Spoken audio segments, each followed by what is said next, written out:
नमस्कार, मैं हूं आपके साथ नेहा शर्मा और आप देख रहे हैं हमारा विशेष कार्यक्रम आध्यात्मिक ज्ञान चर्चा। और आइए शुरुआत करते हैं कार्यक्रम की और जानते हैं विचार जगत गुरु तत्वदर्शी संत रामपाल जी महाराज, सतलोक आश्रम बरवाला, जिला हिसार हरियाणा, बनाम हंसादेश पंथ के प्रमुख संत श्री सतपाल जी महाराज, पंजाबी बाग, दिल्ली के विचार। दर्शकों, आज हम बात करेंगे साधना टीवी चैनल के माध्यम से आदरणीय संत सतपाल जी महाराज जी से। तो चलिए चर्चा को आगे बढ़ाते हुए सबसे पहले हम महाराज जी का स्वागत करते हैं। महाराज जी, आपका बहुत बहुत प्रणाम। धन्यवाद, नमस्कार। अब हम जानना चाहेंगे कि आपके इष्ट देव कौन है? हमारे इष्ट देव जो हैं हमारे सदगुरु हैं, जिन्होंने हमको ज्ञान दिया और उन्हीं में हम श्रद्धा और निष्ठा रखते हैं। महाराज जी, जैसे अभी हमने आपसे जानना चाहा था कि आपके इष्ट देव कौन हैं, तो आपने बताया कि हमारे इष्ट देव हमारे सतगुरु हैं। तो सतगुरु से आपका क्या तात्पर्य है? कृपा इस पर प्रकाश डालें। सदगुरु हमारे हंस जी महाराज, हमारे जो सदगुरु जो हमारे ज्ञानी गुरु हैं, वैसे तो गुरु की परंपरा बड़ी अर्वाचीन परंपरा है, पर वो हमारे इष्ट देव हैं। अभी आपने सुने हंसादेश पंथ के प्रमुख संत श्री सतपाल जी महाराज, पंजाबी बाग, दिल्ली के विचार। और आइए अब जानते हैं जगत गुरु तत्वदर्शी संत रामपाल जी महाराज, सतलोक आश्रम बरवाला, जिला हिसार हरियाणा के विचार। महाराज जी, आप जी का इष्ट देव कौन है?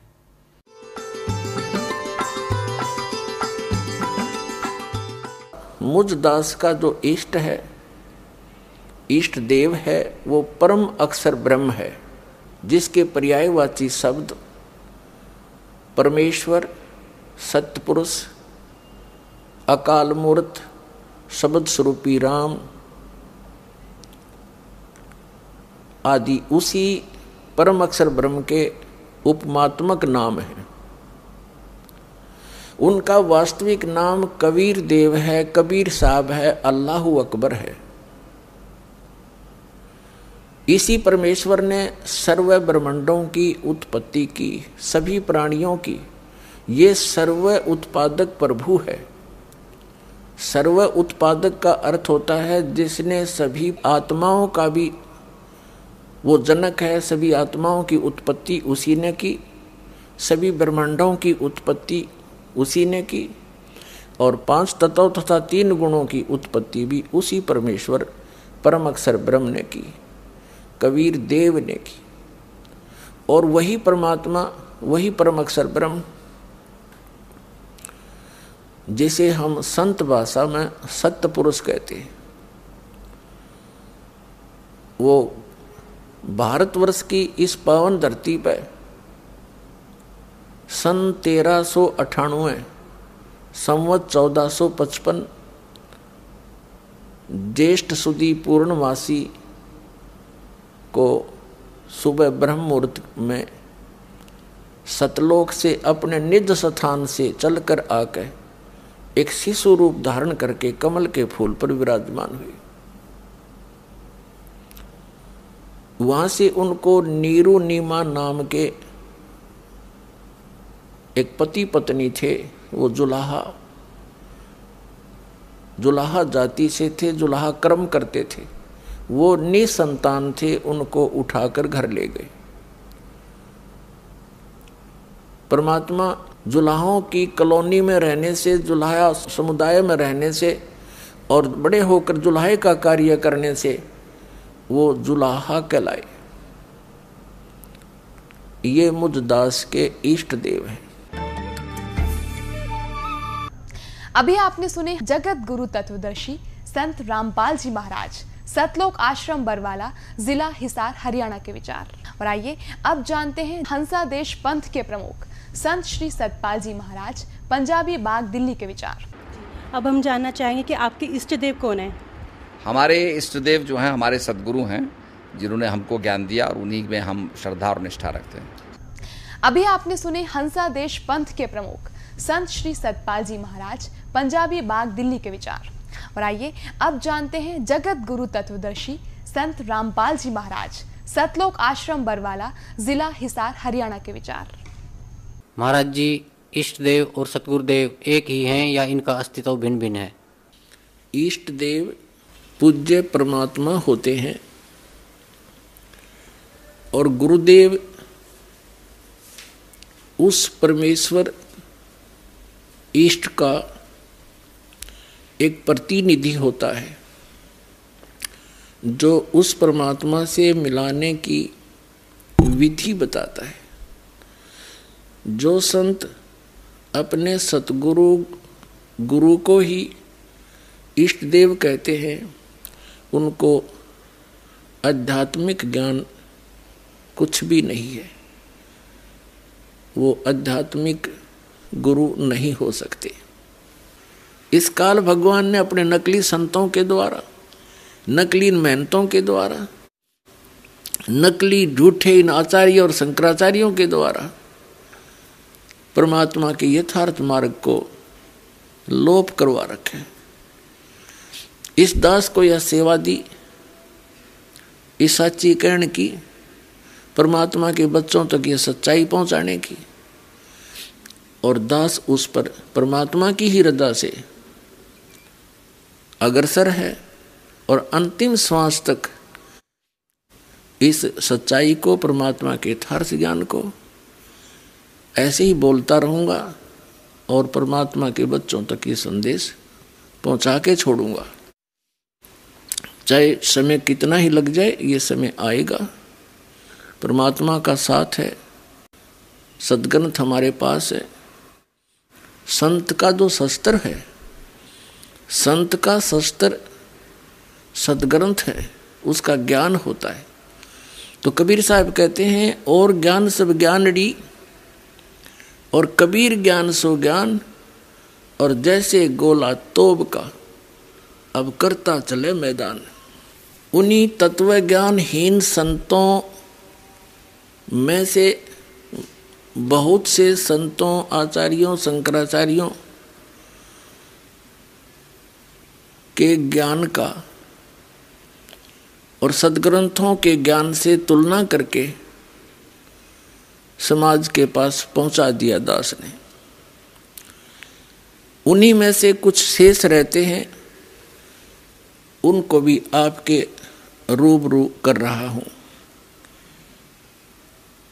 यथार्थ भक्ति मार्ग हीन प्राणियों में से एक हंसा देश नाम का एक पंथ है, जिसके अंदर करोड़ों की संख्या में श्रद्धालु फंसे पड़े हैं। और श्रद्धालु ही होते हैं।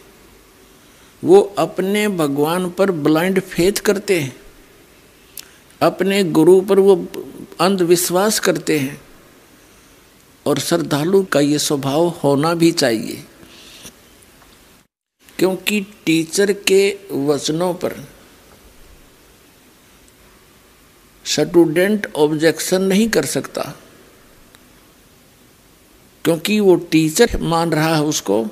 तो वो टीचर उस विद्यार्थी को यदि 2 दूना 6 पढ़ा रहा है, तो वो बच्चा 2 दूना 6 ही पढ़ेगा। और दूसरा व्यक्ति कोई उसको कहने की चेष्टा करे घर पे कि आप गलत बोल रहे हो, तो वो नहीं मानता। उसका स्वभाव है, वो विश्वास करता है अपने अध्यापक पर। अब इस स्वभाव का दुरुपयोग कर लिया इन नकली संतों ने, तत्व ज्ञानहीन संतों ने। इनको ना सद्ग्रंथों का ज्ञान, ना वेद और गीता और पुराणों का ज्ञान, और बन गए ये गुरु। गुरु बनना कोई बालकों का खेल नहीं है।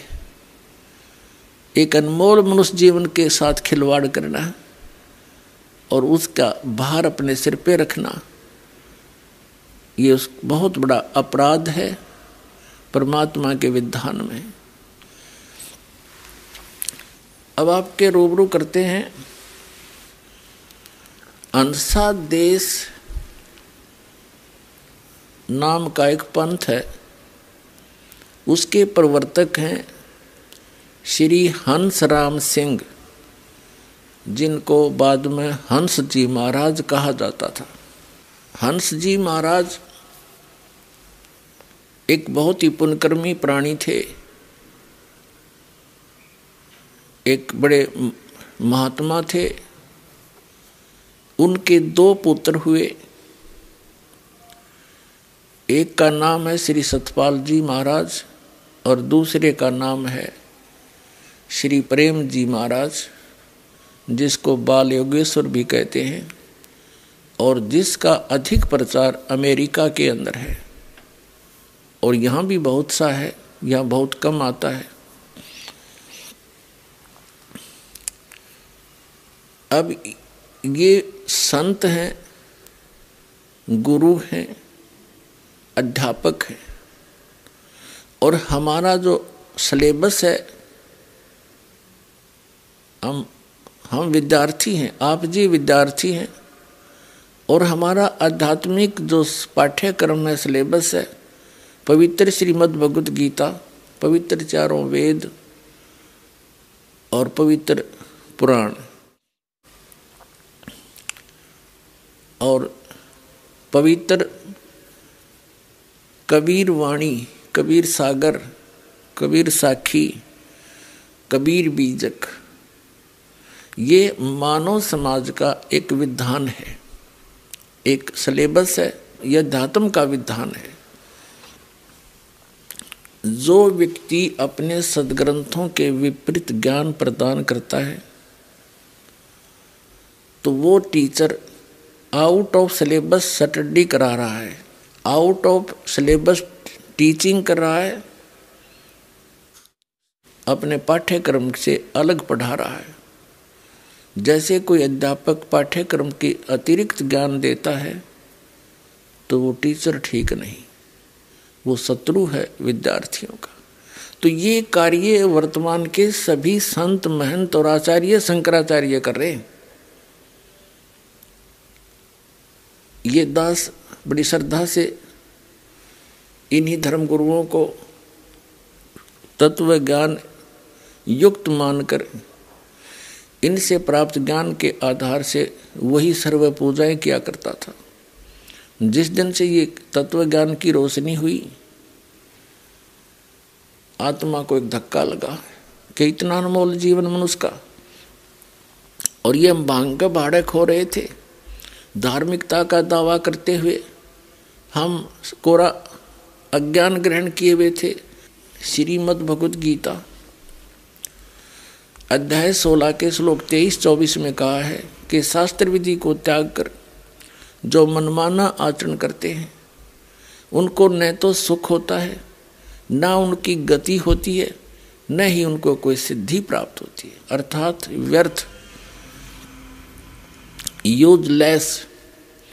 फिर कहा है 16वें अध्याय के 24वें श्लोक में, इससे तेरे लिए अर्जुन सद्ग्रंथ ही प्रमाण है। उन्हीं को आधार मानकर अपने भक्ति क्रम को आगे बढ़ाना। कर्तव्य और अकर्तव्य की व्यवस्था में कौन से भक्ति क्रम करने चाहिए, कौन से ना करने चाहिए, उनके लिए सद्ग्रंथ ही प्रमाण है। अभी आपने सुने जगत गुरु तत्वदर्शी संत रामपाल जी महाराज, सतलोक आश्रम बरवाला, जिला हिसार, हरियाणा के विचार। और आइए अब जानते हैं हंसादेश पंथ के प्रमुख संत श्री सतपाल जी महाराज, पंजाबी बाग, दिल्ली के विचार। जो दीक्षा आप देते हैं वो आपको अपने गुरु से मिली है या खुद से आप दीक्षा देते हैं अपने भक्तों को? हमारे सदगुरु से मिली, हमारी गुरु परंपरा में, संत परंपरा में गुरु से मिली। महाराज जी, जब पूजा की विधि बताते हैं, श्रीमद् भागवत गीता में ये वर्णित है, ये चीज़ क्या? ये मैंने इसलिए आपको श्रोत्रिय ब्रह्मनिष्ठ कहा कि शास्त्रों के आधार पर, जो शास्त्रों में लिखा है उसके आधार पर सदगुरु ज्ञान देते हैं, शास्त्रों द्वारा प्रतिपादित, इसलिए उनको श्रोत्रिय ब्रह्मनिष्ठ कहते हैं। अभी आपने सुने हंसादेश पंथ के प्रमुख संत श्री सतपाल जी महाराज, पंजाबी बाग, दिल्ली के विचार। और आइए अब जानते हैं जगत गुरु तत्वदर्शी संत रामपाल जी महाराज, सतलोक आश्रम बरवाला, जिला हिसार, हरियाणा के विचार। श्री सतपाल जी महाराज तथा श्री प्रेम रावत जी, जिसको बालयोगेश्वर जी कहते हैं, ये दोनों महाराज श्री हंस जी महाराज के पुत्र और उनके शिष्य हैं। ये कहते हैं कि जो दीक्षा हमारे पूज्य गुरुदेव श्री हंस जी महाराज दिया करते थे, वही दीक्षा हम अपने अनुयायियों को प्रदान कर रहे हैं। पुण्यात्माओं, जो इनके पूज्य गुरुदेव श्री हंस जी महाराज जो साधना स्वयं करते थे और जो दीक्षा देते थे, उससे उनको क्या मिला? 40 वर्ष की साधना के उपरांत वो प्रेत बाधा से पीड़ित, देखिएगा प्रमाण, जो अब सतपाल जी महाराज और श्री प्रेम रावत जी जो इनके छोटे भाई हैं, जो वही साधना ये दे रहे हैं, तो इनके अनुयायियों की क्या दशा होगी। तो आप जी को इस हंस जी महाराज के द्वारा दिए गए ज्ञान की एक झलक, और जो भक्ति वो किया करते थे और कराया करते थे, वो शास्त्र अनुकूल है या शास्त्र के विरुद्ध, और जो साधना वो किया करते थे उस भक्ति से उनको कितना लाभ या हानि हुई, तो उससे ये स्पष्ट हो जाएगा कि वो साधना उचित थी या अनुचित थी। ये आपके रूबरू करते हैं। ये एक पुस्तक है, देखिएगा, ये एक पुस्तक है अमृत के कलश, श्री हंस जी महाराज जीवन एवं दर्शन। संपादक हैं चमन लाल टंडन, MA MAd, दिल्ली विश्वविद्यालय, MA। और ये कहाँ से प्रकाशित है? प्रकाशक हैं मानव उत्थान सेवा समिति, प्रधान कार्यालय 2/12 पंजाबी बाग, नई दिल्ली से।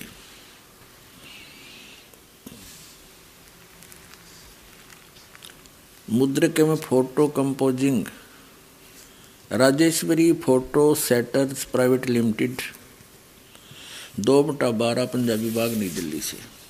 इनके जन्म के विषय में थोड़ी सी बताते हैं। प्रश्न नंबर 50 पे, इनका जन्म गाड़की सेड़िया पट्टी तलाई पौड़ी गढ़वाल में 8 नवंबर सन 1900 को सूर्यवंशी परिवार में हुआ। इनका जन्म का नाम हंस राम सिंह था। इनके पिता का नाम श्री रणजीत सिंह रावत था एवं दादाजी का नाम श्री हेमंत सिंह रावत था, जो देशवाल रावत के वंश के साधारण कृषक थे। इनकी माता का नाम श्रीमती कालंदी देवी था। कालंदी देवी बहुत ही धर्मपरायण एवं भक्त हृदय नारी थी। महादेव और पार्वती के प्रति उनकी दृढ़ आस्था एवं श्रद्धा थी। उनके मंदिर में सदा पूजन हेतु जाती थी। श्री महाराज जी बताया करते थे, श्री हंस जी महाराज बताया करते थे कि उनकी माँ उनको भी अपने साथ मंदिर ले जाती थी और वहाँ मैं महादेव और पार्वती को साक्षात खड़े देखता था। इस प्रकार बचपन से ही उनके अंदर भगवान दर्शन की तीव्र लगन पैदा हो गई थी। बाल्यकाल से ही वह एक विलक्षण बालक थे। हंसी की छटा इनके मुख पर मंडल पर सदा गुलाब के फूल की तरह खिली रहती थी। आगे बताते हैं। प्रश्न नंबर 51 पर पढ़ते हैं। प्रश्न नंबर 51 पर, बाल्यकाल से ही वे एक सिद्ध पुरुष थे। बचपन से ही सिद्ध पुरुष थे। अपने पूर्व जन्म की कमाई के कारण स्वतः ही ध्यान मग्न हो जाते थे और आपने अपने आप को ईश्वर प्रेम में खो बैठते थे। 1966 की गुरु पूर्णिमा के अवसर पर अपने बचपन के बारे में बताते हुए श्री महाराज जी कहने लगे, 1966 में ही इनकी मृत्यु हो गई थी। उसी से 1 महीने 2 महीने पहले की बात है। अवसर पर अपने बचपन के बारे में बताते हुए श्री महाराज जी कहने लगे कि मुझे बचपन से ही बहुत लगन थी। मैं बिल्कुल छोटा 8 वर्ष का था तो कई बार मैंने भगवान के दर्शन किए और अक्सर मेरी समाधि लग जाती थी। जब मैं अपनी ताई जी से कहता था तो वो कहती थी कि ऐसा हो ही जाता होगा। मैं कई बार आंखें बंद करके भगवान को पकड़ता था, दिव्य प्रकाश देखता था और सोचता था कि औरों को मिले हैं तो मुझे क्यों नहीं मिलते। होते होते बात समाप्त हो गई। अब 53 पृष्ठ पर पढ़ते हैं। आत्मज्ञान की खोज में महाराज जी हर धर्म संप्रदाय के लोगों से मिले, बातचीत करते थे और जो स्वतः उनको आंतरिक अनुभव होते थे उनके बारे में पूछते थे। भिन्न भिन्न धर्म सिद्धांतों का अध्ययन भी इस काल में महाराज जी ने किया, लेकिन किसी ने भी उन्हें प्रत्यक्ष अनुभूति का आश्वासन नहीं दिया। केवल किताबी ज्ञान या शास्त्रीय मत को ही संत महात्मा उनके सामने रखते रहे। उन्हें आत्म संतुष्टि नहीं मिल सकी। उनके अंदर तो उस परम सत्ता के प्रत्यक्षीकरण की जिज्ञासा प्रबल हो चुकी थी। अधिकांश साधुओं को उन्होंने केवल दिखावे का साधु ही पाया। संयोगवश लाहौर में श्री महाराज जी की भेंट एक ऐसे संत पुरुष से हुई जिनसे दीक्षा प्राप्त कर उनके जीवन का पूर्ण रूपांतरण हो गया और वे गुरु महाराज जी की छत्र छाया में अध्यात्म के गूढ़ रहस्यों और तत्व ज्ञान को सहज में समझ गए। यहाँ देखें, दिल्ली स्थित शक्ति नगर की कोठी में एक बार महाराज श्री प्रांगण में बैठे हुए थे। कुछ प्रेमी भी वहाँ पर दर्शन के लिए आए थे। महाराज जी प्रसन्न मुद्रा में थे। श्री महाराज जी अपने वचनों में अपनी तरफ से कुछ नहीं कहते थे, केवल महान पुरुषों की वाणियों के आधार पर ही लोगों को समझाया करते थे। मैं पास ही बैठा हुआ था। मैंने कहा, महाराज जी आप दूसरे महान पुरुषों की वाणियों को सुनाते हैं, लेकिन आप अपने अनुभव को कभी नहीं सुनाते हो। हमारी तो इच्छा है कि आप अपने बारे में कुछ बताएं। महाराज जी हंस पड़े और कहने लगे, अरे अभी तो मैं दूसरों संतों की महिमा सुनाता हूँ जिनकी लोग पूजा करते हैं, और देखो फिर भी लोग विरोध करते हैं। अगर मैं अपने अनुभव रखने लगा तो न जाने दुनिया के लोग मंसूर संत की तरह मेरी खाल उतरवा देंगे। अब देखो, ये पुण्य आत्मा थे। पूर्व जन्म की पुण्य कमाई से बचपन से ही इनके अंदर परमात्मा के पाने की लगन थी। समाधिस्थ हो जाते थे। भगवान शिव और पार्वती को साक्षात खड़ा देखा करते थे, जैसा ये बता रही। तो ये पूर्व जन्म के पुण्यकर्मी प्राणी थे। पूर्व जन्म के पुण्यकर्मी प्राणी ही परमात्मा की खोज में भटकते हैं, और यदि उनको सदगुरु नहीं मिलते तो उनका अंत बहुत बुरा होता है, जैसा श्री हंसराज जी का हुआ। अभी दिखाऊंगा आपको। आगे पढ़ रहे हैं हम इसी 54 पृष्ठ पर। हम 54 पृष्ठ पर पढ़ते हुए आ रहे हैं। नीचे आ गए। श्री महाराज जी सुनाने लगे कि मैं सत्य की खोज में इधर उधर बहुत भटका। बचपन से मुझे प्रकाश दिखाई देता था, अनहद सुनाई देता था। मैं समझता नहीं था ये सब क्यों होता है। आखिर मेरे भाग्य बहुत अच्छे थे, मुझे गुरु महाराज मिल गए। अब 55 पर एक जगह ऐसे ही साधुओं का भंडारा था। मैं वहाँ गया। पहले मैं आर्य समाजी विचारों का था। मुझे यह विश्वास था कि ओम से ज़्यादा कुछ नहीं है, और गायत्री मंत्र पर मुझे विश्वास था। मैंने वहाँ उन महापुरुषों का सत्संग सुना। उनकी बातें कुछ अटपटी सी लगी। सत्संग सुनने के पश्चात मैंने कहा कि बताओ क्या बताते हो। बोले कि फला जगह आना, वह हमारा आश्रम है।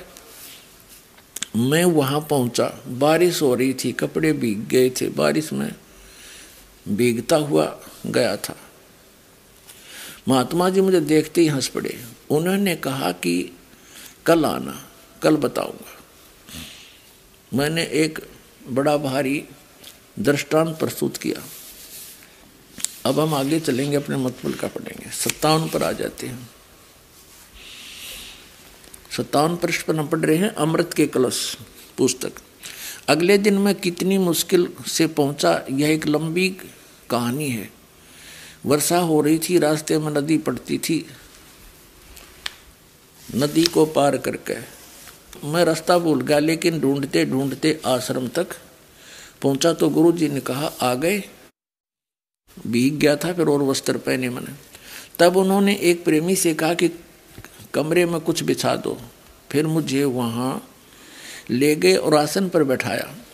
उन्होंने मुझसे कहा कि हम तुझको जो बात बताएंगे वह अगर सच्ची हुई तो किसी को न बताना, और सच्ची बात हम तुमको बताएंगे तो तन मन धन तुम हमको देना। और तीसरी बात यह है कि 2 क्रियाएं एकांत में करना, 2 क्रियाएं हर्ष में करना। मैंने सोचा कि अगर बात झूठी होगी तो फिर मैं इनका भांडा फोड़ दूंगा, अगर सच्ची होगी तो फिर जरूर जानना चाहिए। कहा कि सच्चे दिल से कहो। मैंने कहा हाँ। अब हम 59 पर आ गए। अमृत के कलश पर पुस्तक है इनकी। कहा हाँ सच्चे दिल से कह रहा हूँ। फिर उन्होंने उपदेश दिया और क्रियाएं समझाई। वैसे तो छोटेपन से मेरी समाधि लगती थी, सुरती चढ़ती थी और एकांत में बैठता था तो अनहद सुनाई देता था। उस वक्त जब उन्होंने बात बताई तो खूब प्रकाश दिखाई दिया और अनहद भी सुनाई दिया, जाप भी किया और मन भी टिका। तीसरे दिन मैं नहा धोकर खूब साफ कपड़े पहनकर एकांत कोठड़ी में बैठ गया और मैंने ये प्रण किया कि अगर भगवान है तो मुझे दर्शन देगा, नहीं तो मैं नासवान हूँ तो नष्ट हो जाऊंगा। कोई बात नहीं, अगर अमर भी हूँ तो किसी योनि में भी जाऊंगा तो आगे परमात्मा का नाम कभी नहीं लूँगा। ऐसा करके सुमन किया तो झट लाइट आने लगी और एकदम सुरती चढ़ गई। मेरी समाधि लग गई। भगवान मेरे सामने खड़े थे। गुरु महाराज जी की लीला का क्या वर्णन करूं, यानी उसके सामने ये इनके गुरु महाराज आ खड़े हुए। अब भी कई दफे साक्षात दर्शन देते हैं, लेकिन यह सब के करने की बात नहीं है, क्योंकि गुरु महाराज ने कहा था कि यह तेरे पूर्व जन्म की ये हम 60 पाएंगे कि तेरे पूर्व जन्म की कमाई है, और कहा कि तुमने करोड़ों व्यक्तियों को ज्ञान देना है। अपने आत्माओं दास जो बार बार कहता आ रहा है, ये प्रमाणित हो रही है कि ये पूर्व जन्म के पुण्यकर्मी प्राणी थे, साधक थे। ये भी स्पष्ट कर रहे हैं इनके गुरु जी कि ये तुझे होगा है, अंदर प्रकाश दिख गया, तेरी समाधि लगी, क्योंकि तू तेरे पूर्व जन्म की कमाई है और ये और किसी को नहीं हो सकेगी। जब एक क्रिया को सभी कर रहे हैं तो सभी को होनी चाहिए। एक को क्यों हुई, औरों को क्यों ना हो?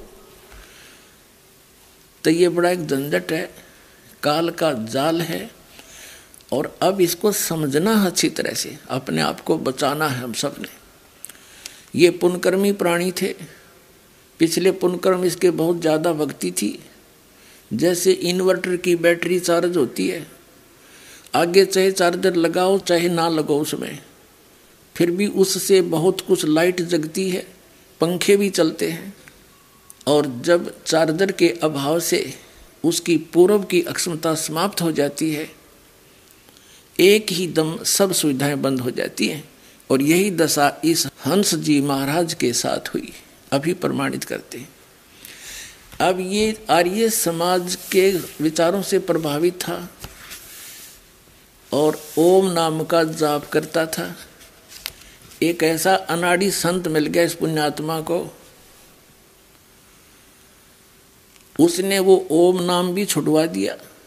आंख कान बंद करके एकांत स्थान में ये डले डोण फैला दिया। ये हठ योग किसी संत ने कराया नहीं, किसी सदग्रंथ में प्रमाण नहीं। गीता जी के अध्याय नंबर 3 के श्लोक नंबर 4, 5, 6, 7, 8 में स्पष्ट किया हुआ है कि अर्जुन एकांत स्थान पर बैठ के साधना करेगा, तेरा निर्वाह कैसे होगा?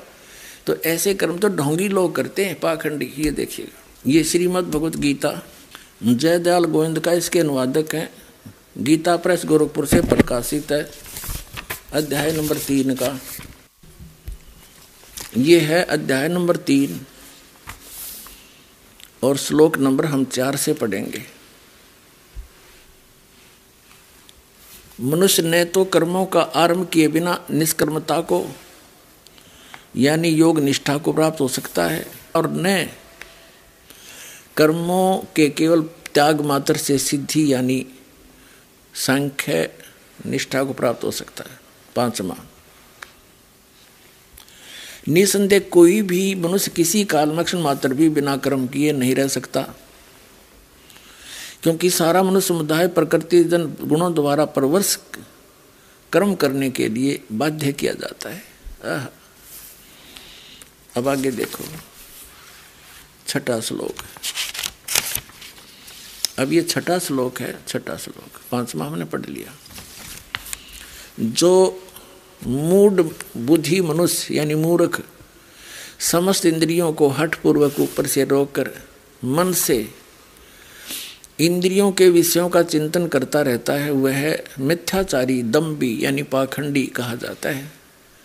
7वें में कहा है कि किंतु हे अर्जुन, जो पुरुष मन से इंद्रियों को वश में करके अनासक्त हुआ समस्त इंद्रियों द्वारा कर्म योग का आचरण करता हुआ यानी काम करते करते उठते बैठते चलते फिरते करता है, वही श्रेष्ठ है। तो 8वां क्या लिखा है?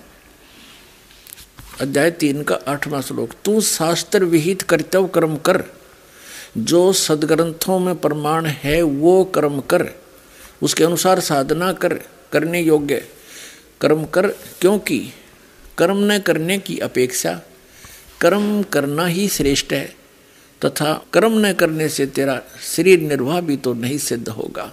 अब इससे क्या सिद्ध हो गया कि सदग्रंथों में जो प्रमाणित साधना है उस साधना को तू कर। वो साधना क्या है, कौन सी है, कहाँ प्रमाण है? जैसे श्रीमद् भगवत गीता अध्याय नंबर 8 के श्लोक नंबर 13 में गीता ज्ञानदाता कहता है,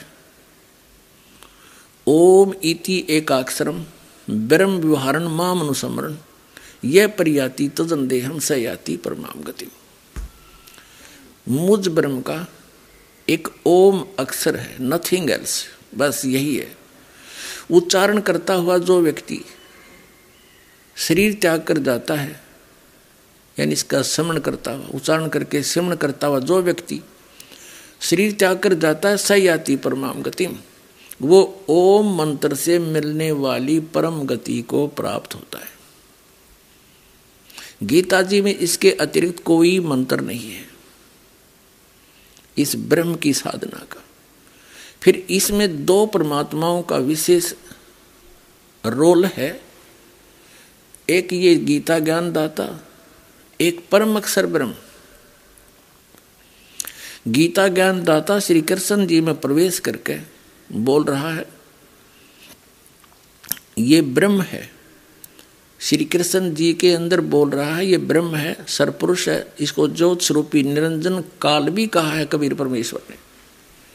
और ये स्वयं भी गीता जी अध्याय नंबर 11 के श्लोक नंबर 32 में कहता है कि अर्जुन, मैं काल हूँ, अपरिवर्त हुआ हूँ, सबको खाने के लिए आया हूँ, इन सब का नाश कर दूंगा, तू ना युद्ध करेगा तो भी मैं इनको मार डालूंगा। ये काल है। श्री कृष्ण जी में प्रवेश करके ये गीता जी का ज्ञान बोल रहा है और ये कह रहा है कि ओम मंत्र मेरा है, मुझ ब्रह्म का, और इसका जाप करने से ही वो परम गति होगी जो ओम मंत्र से होनी है।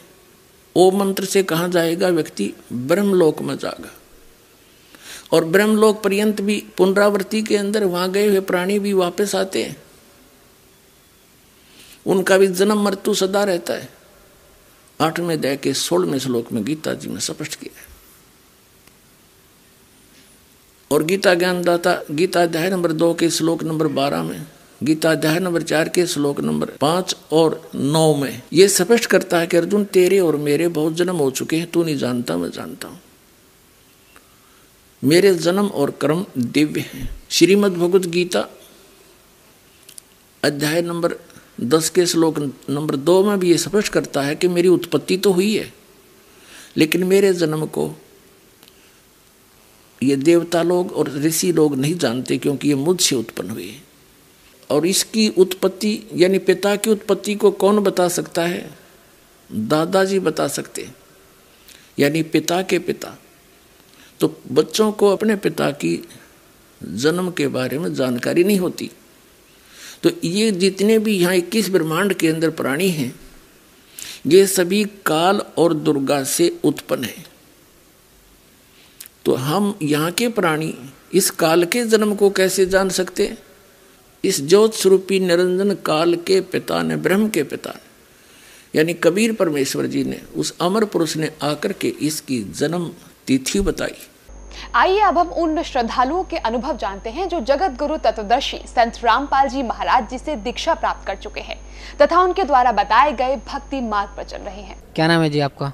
डॉक्टर जय नारायण चौधरी उर्फ जय नारायण दास। कहाँ से आए हैं सर आप?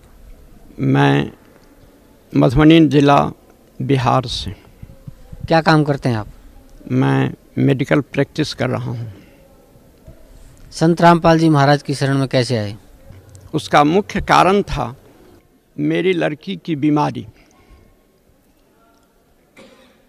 उस लड़की के इलाज में बहुत सारी जगहों तक मैं भटकता गया, उसके परिवार वाले भी भटकते गए, लाखों लाख रुपए खर्च हुए, बहुत सारे भूत प्रेत के जो देखने वाले लोग हैं वो लोग भी देखते गए। किसी तरीके से कोई इलाज नहीं हो पाया, उसको शांति नहीं मिली। हॉस्पिटल में ले जाते थे तो डॉक्टर लोग कहीं CT स्कैन कराता, कहीं कुछ होता, कोई टेस्ट कराता, फाइंडिंग में कुछ आता नहीं था। भूत प्रेत वाले यहाँ ले जाते थे तो वो लोग कहता था जो है तो, लेकिन हम लोग ठीक नहीं कर सकते। और इस तरीके से होते होते कितने सारे डॉक्टर और कितने सारे वैसे लोगों के पास भटकते भटकते कहीं कोई सहारा नहीं मिला। अंत में बंगाल में वो रहती है वैसे, तो बंगाल से मैं बिहार ले आया, वहाँ डॉक्टरों को दिखाया। 106 भूत प्रेत को ठीक करने वाले लोगों की बुलाहट मेरे यहाँ हुई। ऐसे ऐसे लोग भी आए जो ठीक करने के लिए 1 लाख रुपए मांगा। मैं कहा आप लोग ठीक कर दीजिए, मैं आपको चेक काट के 1 लाख का दे दूंगा, लेकिन वो लोग भी नहीं ठीक कर पाए। फिर 50,000 वाले आए, एक 5,000 वाली पार्टी आई, लेकिन उन लोगों से कुछ नहीं हो पाया। ऐसे करते करते बहुत सारे डॉक्टर को भी दिखलाए। उसको सबसे बड़ा कॉम्प्लिकेशन था जो अगर मॉर्निंग में उसको राइट साइड में पेन होता फ्रॉम हेड टू टो, तो इवनिंग में उसको होता था लेफ्ट साइड में। और इस तरीके की स्थिति थी जिससे मालूम पड़ता था कि इसको कोई दांत से काट रहा है, और वहाँ मांस उठ जाता था। वो बहुत ज़्यादा बेतहाशा चिल्लाती थी और बार बार यही प्रार्थना करती परमात्मा से जो अब इसके लिए मुझे मौत ही दे दो, दूसरा कोई सहारा मेरे लिए अब जीने का नहीं रह गया है। सभी जगह से हम लोग निराश हो गए। उसके बाद लोगों के कहने से जो डॉक्टर साहब आप अपने स्वयं डॉक्टर हैं, लेकिन अपने पेशेंट को आप समुचित ढंग से नहीं इलाज कर सकते हैं, माया बस आप दिल्ली ले जाइए, ऑल इंडिया इंस्टीट्यूट में दिखलाइए। वहाँ से हम लोग दिल्ली आए। ऑल इंडिया इंस्टीट्यूट का नंबर ज़रा लेंदी था। मैं सर गंगाराम हॉस्पिटल में ले गया, वहाँ न्यूरो फिजिशियन से दिखाया। वो लोग जो है सो MRI, vitamin deficiency B12, calcium D3 deficiency, इस तरीके का 10,000 का टेस्ट लिखा। तीसरे दिन रिपोर्ट मिला, उसमें कुछ भी नहीं मिला। वो डॉक्टर जब हम लोग तीसरे दिन उसके पास में गए तो सीधे हाथ जोड़ लेता है, कहता है ये मेरे बस से फाजिल की चीज़ है, अब इसके लिए कोई दूसरा सहारा आप ढूंढें। उसके बाद दिल्ली में कुछ आदमी कहा जो आप बालाजी मेहदीपुर ले जाइए, वहाँ आपकी लड़की की बीमारी का पूरा इलाज हो जाएगा, किसी भी कारण से कुछ होगा वो ठीक हो जाएगी। उसके बाद हमारे रिलेटिव को वहाँ एसी कार है, हम लोग उसी कार से मेहदीपुर गए। वहाँ बड़ी लंबी भीड़ थी, बड़ी लंबी कतार वहाँ लगी हुई थी, लगभग 25-30 हज़ार लोग थे। हम लोग सोचे जो ऐसे तो काम नहीं चलेगा, तो VIP कोटे में जाकर के हम लोग गए। उसमें इस तरीके की व्यवस्था है, जो हनुमान जी और एक प्रेत दोनों एक कोठरी में रहते हैं, और वहाँ जो भूत प्रेत का कोई ऐसा पेशेंट पहुँचता है तो वो खिलाने लगती है, वो बोलने लगती है जो मैं कौन हूँ, किस कारण से इसको पकड़े हुआ हूँ, लेकिन मेरी लड़की के शरीर का कुछ भी हिस्सा, कुछ भी हिल डोल कुछ नहीं हुआ। वहाँ से निराश होकर के फिर आ गए। मुसलमानों के मज़ार पर ले गया, उससे भी कुछ नहीं हुआ। और इस दरमियान हम लोग उसको 500 बोतल पानी चढ़ाए थे। 4-5 महीने में 1500 इंजेक्शन्स लगे थे, और ऐसा इंजेक्शन्स लगा था जिसमें एक इंजेक्शन के एफिकेसी का पीरियड है उसको 8 आवर्स। अगर कैंसर पेशेंट को हम लोग एक इंजेक्शन दे देते हैं तो 8 घंटे तक निश्चिंत होकर के सोता है, लेकिन वैसा इंजेक्शन उसके साथ 7-8 पड़ते थे और आंख भी नहीं झपकती थी। 8 लाख रुपए लगभग हम लोग उसके इलाज में और देवी देवताओं के चक्कर में खर्च कर चुके थे। एक रोज़ हम लोग दिल्ली से कार से यहाँ आए, सत्संग चल रहा था, लड़की को भी नाम उपदेश दिलाया, मैं भी नाम उपदेश ले लिया, और गुरु महाराज जी से आशीर्वाद लेने के लिए जब हम लोग आए, यही 7 जगह है, इसी में हम लोग आए, कारण उसकी चिल्लाहट बढ़ रही थी। कुछ महिला सेवादारनी के साथ वो भी लाई गई, और मैं यहाँ खड़ा था। गुरु महाराज जी, संत रामपाल जी महाराज जब रागिनी को देखे तो बिना नाम पूछे हुए कहते हैं, रागिनी तुम्हें काल पकड़ लिया है, ब्रह्मा विष्णु महेश कोई भी तुमको ठीक नहीं कर सकते, दुर्गा तुमको ठीक नहीं कर सकती, परमात्मा ही तेरी बीमारी का इलाज करेंगे और तुम ठीक हो जाओगी। अब बेटिया तुम फिक्र मत करो। और इतना कहने के बाद गुरु महाराज जी उसे चरणामृत दे दिए अपने हाथ से, और फिर उसके बाद जहाँ मैं खड़ा था, मैं प्रार्थना करने के लिए खड़ा हो गया। कहा, गुरु महाराज जी मेरी बच्चियाँ आई है, बहुत जगहों से घूम कर के आई है, कोई सहारा इसको नहीं मिल रहा है, आप इस पर कृपा करें। गुरु महाराज कहते हैं, हाँ हाँ रागिनी उसका नाम है, उसको मैं आशीर्वाद दे दिया हूँ, परमात्मा की भक्ति करेगी और बीमारी ठीक हो जाएगी। और यही हुआ। उसी समय से उसके शरीर का पूरा दर्द समाप्त हो गया। बंगाल में दिखाए, बिहार में दिखाए, दिल्ली दिखाए, राजस्थान दिखाया, अंत में हरियाणा सतलोक आश्रम में संत रामपाल जी के माध्यम से इसका सही इलाज हो पाया और जादू की तरह असर हुआ। जादू भी इससे हम समझते हैं कुछ लेट में असर करेगा, जिससे कुछ मिनट जब तक वो मंत्र पढ़ेगा, कुछ छड़ी घुमाएगा, तब कहीं असर करे। यहाँ तो गुरु महाराज जी आशीर्वाद दिए और उसका कष्ट तत्क्षण समाप्त हो गया। वो लड़की अभी तक स्वस्थ है, दुरुस्त है। संत रामपाल जी महाराज की शरण में आने से पहले आप कौन सी भक्ति करते थे? शुरू में मैं भगवान शंकर की पूजा किया करता था, मैं जब बहुत छोटा था। उसके बाद 14 नवंबर 1984 को बाल योगेश्वर से दीक्षा प्राप्त किया। 28 वर्षों तक मैं लगातार उनका शिष्य बना रहा। कहते तो बहुत सारी चीजें, लेकिन वास्तविक मुझे आंतरिक अनुभव नहीं हुआ। सुनाया करते थे जो परमात्मा निराकार हैं, गीता का श्लोक सुनाया करते थे, जो न वेदैर न तपसा न दानेन चज्जया शक्य एवं विधो द्रष्टुम दृष्टमान सिमांग जथा। उसको तो तुम देख नहीं सकते हो, अनुभव कर सकते हो। और जिस चीज को अनुभव कराते थे, जब मैं बीजक में कभी कभी पढ़ता था तो वहाँ का वर्णन कुछ और मिलता था और इन लोगों के कहने का वर्णन कुछ और था।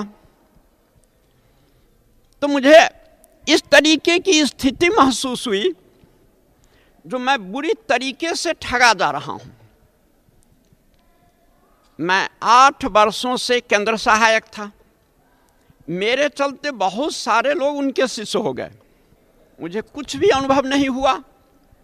किया तो मैं 28 वर्ष तक उसका अभ्यास, लेकिन जिस स्टेज से मैं शुरू किया था, जहां से मेरी यात्रा शुरू हुई थी, आध्यात्मिक यात्रा, जब तक मैं जगत गुरु तत्वदर्शी संत रामपाल जी महाराज की शरण में नहीं आए थे, तब तक मैं वहीं रुका था जहां से मेरी यात्रा शुरू हुई थी। कोई आध्यात्मिक लाभ तो नहीं मिला, उल्टे इतनी परेशानी मुझे हुई, जिस परेशानी का मैं वर्णन करने लगूं तो किताब लिख दी जाएगी। सतगुरु का काम होता है जो आफत से भी बचाए, शरीर रक्षा करे, बीमारी से भी दूर करे, आफत में सहारा हो, आर्थिक लाभ भी दे समय पर, और वो निरोग काया लेकर के सारा काम करे संसार में। अब परमात्मा स्वरूप संत रामपाल जी मिले, मुझमें स्थिरता आना शुरू हो गई। अब जो मैं ग्रंथ पढ़ता हूँ तो महसूस होता है जो ये वास्तविक गीता का जो ज्ञान है और सतलोक की प्राप्ति, वो सतगुरु के माध्यम से कैसे संभव हो पाएगा, वो रास्ता मुझे सुलभ हुआ और मैं बड़े निश्चिंत होकर के, बड़े शांत चित्त से मैं सुमिरन करता हूँ। और जब कभी गहरी नजर गीता में या आध्यात्मिक ज्ञान गंगा पढ़ता हूँ तो अब मुझे वर्ड बाय वर्ड समझ में आता है, और मेरे कारण बहुत सारे लोग प्रभावित हो रहे हैं। और इसका मुख्य कारण है जो मैं वहाँ का प्रैक्टिशनर हूँ, 40 वर्षों से प्रैक्टिस करता हूँ। उससे पहले मैं एयरफोर्स में था। 4 मेडल भारत सरकार मुझे बांग्लादेश लिबरेशन के टाइम में मिला। ये इन्फ्लुएंस भी समाज में है। दूसरा इन्फ्लुएंस ये डॉक्टरी के कारण है। मैं BA MS पास किया, उसके बाद MD पास किया, उसके बाद FICA USA से लिया। FICA का फुल फॉर्म होता है fellow of the international college of angiology. Angiology means doctrine concerning vascular system, नारी संस्थान। अब प्रतिष्ठा वहाँ इस तरीके की बनी हुई है जो मेरी बात पर लोग यकीन करता है। मेरी लड़की की जो बीमारी थी उसका असर लाखों लाख लोगों के दिमाग में है। जो किसी तरीके से डॉक्टर साहब की लड़की का इलाज नहीं हो पाया। बंगाल में दिखाए, बिहार में दिखाए, दिल्ली दिखाए, राजस्थान दिखाया, अंत में हरियाणा सतलोक आश्रम में संत रामपाल जी वहाँ रहते हैं, उनके माध्यम से इसका सही इलाज हो पाया और जादू की तरह असर हुआ। जादू भी इससे हम समझते हैं कुछ लेट में असर करेगा, जिससे कुछ मिनट जब तक वो मंत्र पढ़ेगा, कुछ छड़ी घुमाएगा, तब कहीं असर करे। यहाँ तो गुरु महाराज जी आशीर्वाद दिए और उसका कष्ट तत्क्षण समाप्त हो गया। और मैं हृदय से गुरु महाराज जी को मैं कितना कितना धन्यवाद दूं। वो तो हमारे गुरु महाराज जी हैं, परमात्मा हैं, सब कुछ हैं। और मैं और एक बात कह देना चाहता हूं, गुरु महाराज जी लाखों लाख उनके शिष्य होंगे, लेकिन मुझे मेरा नाम भी जानते हैं और बिना प्रार्थना किए हुए मुझसे ज़्यादा कदा पूछ देते हैं, जो कहो कैसा समाचार है, बेटिया का क्या समाचार है। उसके बाद अभी तक वो बहुत ठीक हाल में है। वास्तविक उसकी बीमारी का शुरुआत लगभग 10-12 बरस पहले हुआ, लेकिन हम लोग उसको सही ढंग से डिटेक्ट नहीं कर पा रहे थे। कभी अपेंडिक्स में दर्द हुआ तो उसको अपेंडिसाइटिस का ऑपरेशन करा दिए, गॉल ब्लैडर में पेन हुआ तो गॉल ब्लैडर का ऑपरेशन करा दिए, जब कहीं एब्डोमिनल एरिया के निचले हिस्से में दर्द हुआ तो किसी गायनेकोलॉजिस्ट से दिखा दिया, सर दर्द हुआ तो न्यूरोफिजिशियन से दिखा दिया। और सारे टेस्ट होते गए, होते होते अंत में कंक्लूजन कुछ भी नहीं निकला और हम लोगों के रुपए खर्च होते गए। और सारे होते होते में भी एक ऐसा स्थान हम लोगों को मिला जहां एक पैसे भी नहीं लगे, मुफ्त में भोजन मिला, मुफ्त में रहने की व्यवस्था हुई और ऐसा प्यार मिला जो इसको मैं शब्दों से व्यक्त नहीं कर सकता हूं। ऐसे तो मुझे कोई संबंधी भी हम लोगों से इतने अपनापन के साथ वो लोग नहीं बातचीत करते हैं जितने अपनापन के साथ गुरु महाराज जी सहृदयता पूर्वक हम लोगों से बातचीत करते हैं। और मैं बहुत बहुत गुरु महाराज जी का आभारी हूं। ये मेरा जीवन कल्याण हो रहा है। अब ये परिस्थिति जो मेरी लड़की के साथ हुई है, ये सबों के हृदय में दया की भावना उत्पन्न हो गई। मेरे घर के नज़दीक से रास्ता है, जो कोई भी आदमी उस रास्ते से गुजरता तो यही कान लगा करके सुनता, जो क्या रागनी रो तो नहीं रही है, हंस रही है, इसका उम्मीद किसी को नहीं था। लेकिन ये था जो रो तो नहीं रही है डॉक्टर साहब की लड़की, लेकिन आज वही लड़की है जो सारे लोग देख करके इतने प्रसन्न होते हैं। और यहाँ का पता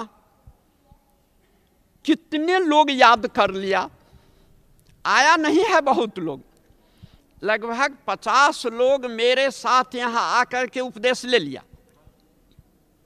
100 किताब मैं मुफ्त में यहाँ से लोगों के नाम से भेजवा दिया बाय बुक पोस्ट। बहुत प्रसन्न हैं लोग, पढ़े लिखे लोग, एजुकेटेड लोग। ये नहीं कह पाते हैं जो डॉक्टर साहब आप कहीं गलत जगह फंस गए। सारे लोग परमात्मा के संबंध में जानना चाहते हैं और अपने जीवन को धन्य बनाना चाहते हैं। डॉक्टर साहब, आपने भिन्न भिन्न भक्तियाँ की, देवी देवताओं की, और फिर आप बाल योगेश्वर जी की शरण में भी रहे, उनकी बताई हुई भक्ति भी की, और फिर आप संत रामपाल जी महाराज की शरण में भी आए। तो संत रामपाल जी महाराज से नाम उपदेश लेने के बाद आपको क्या लाभ मिला? प्रथम लाभ, मेरे मन में स्थिरता आई।